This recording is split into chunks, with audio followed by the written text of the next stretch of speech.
Hi, my name is Steve Kong. I'm a partner in the law firm Murski & Kong, PLLC, with offices in Washington, D.C. and New York. This is going to be the first in a series of very informal videos we're going to be doing to try to highlight important issues in corporate law, IP, employment, and litigation. For the first video, I wanted to keep it very high level, so it's entitled 10 Words That Employers Can't Forget. The first word is consistency.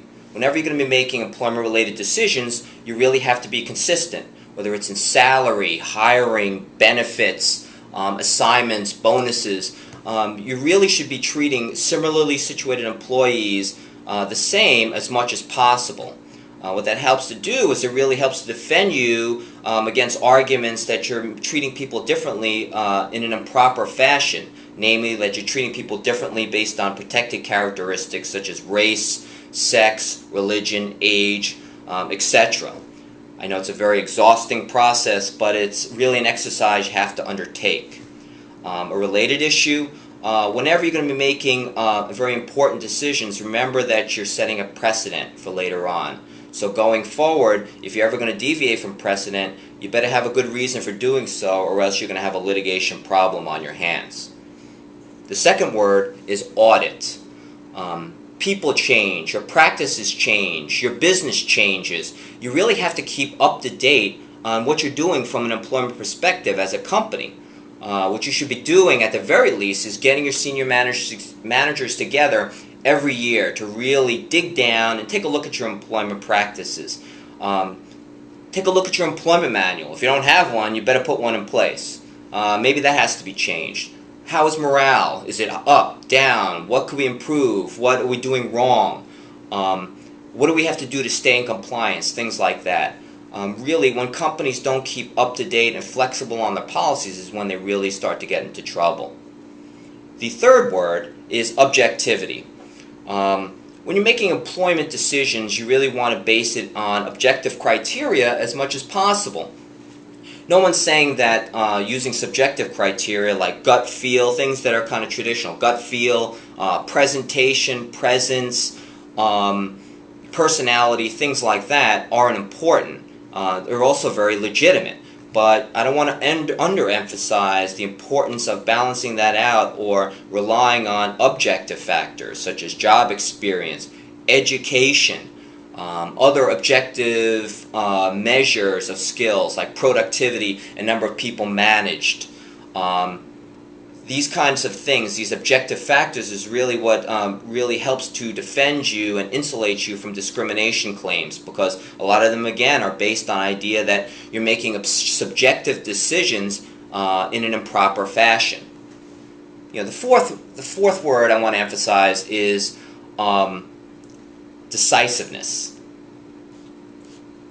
The lawyer's going to come up to you and you're going to ask them questions, and they're going to have about 90 different answers and options to everything you ask them, emphasizing litigation risk, litigation costs, minimizing this and that, and you want to pull your hair out.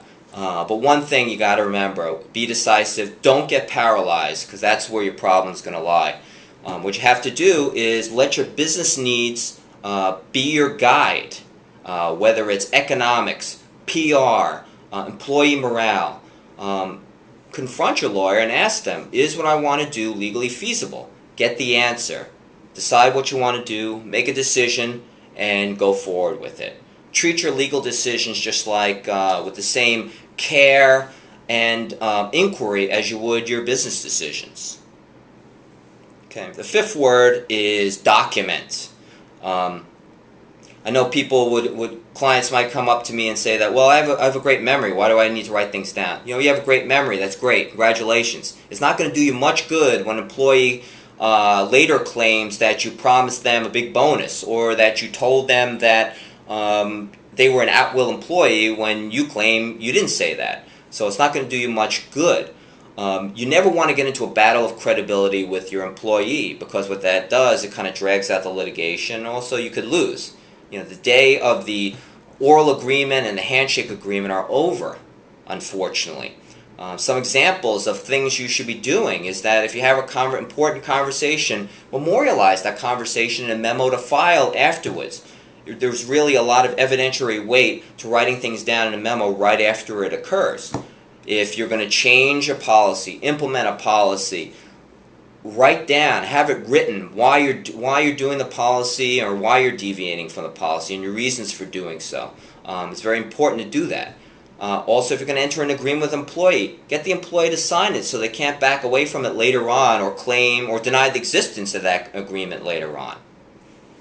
Okay, the sixth word is proactive.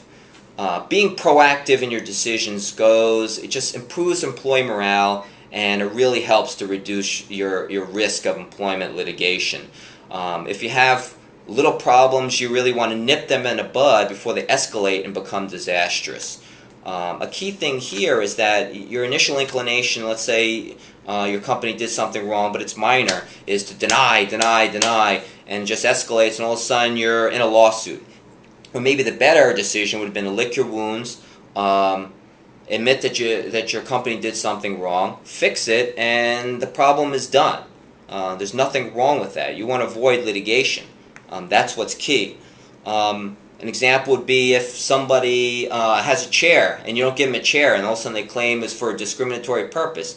It may seem ridiculous, but little things like that escalate if you don't nip them in the bud. So give them the chair if they deserve the chair, and say that, okay, it was an oversight and let's move on. Stuff like that is very important to reducing employment litigation, which should be your ultimate goal in these situations.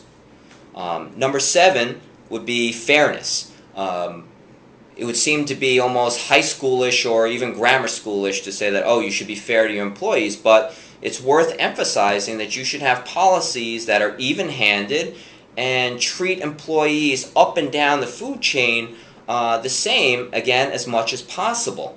It really goes a long way to improving employee morale, and when you have improved employee morale, you have reduced lawsuits. It's as simple as that. Word number 8, transparency. No one is saying when you're managing people that it has to be a democracy. It shouldn't be a democracy. But then again, what I mean by transparency is that you should have clear written ground rules for everything you're doing, whether it be hiring, bonuses, ratings, things like that. You shouldn't deviate from these ground rules. Don't change the rules in the middle of the game. There's nothing worse for morale or from an employee standpoint. Don't have separate rules for certain people, not others. Don't have better rules for your brown-nosing employees as compared to ones who are quiet and nose to the grindstone kind of people. This kind of even-handedness and fairness, again, really enhances employee morale, and with that comes kind of a reduced risk of litigation. Finally, when I talk to salespeople, they're always telling me, hey, you can't have a list of 8 or 4 things you need to do or 9 things you need to do. You need to have 10. You need to have it even. Okay, I'll take their advice. So the words 9 and 10 that you shouldn't forget is due diligence. Try to avoid the idea that, oh, it's too expensive, it's too time-consuming, too annoying to really get the information you need to make a good decision. Whether it's in background checks of employees, really dig into their credit, dig into where appropriate, dig into their criminal background, check references, do your due diligence, get the information you need. Also, if there's for example, a workplace complaint, really do your due diligence. Talk to everyone involved. Try to get everyone's views before you make a decision. Whenever you make an informed, that's what really makes a strong defense against an employment claim, is to make a decision that's informed and well-reasoned, and you do that through your due diligence. Well, I want to thank you for watching the video, and I hope to see you next time on our next one.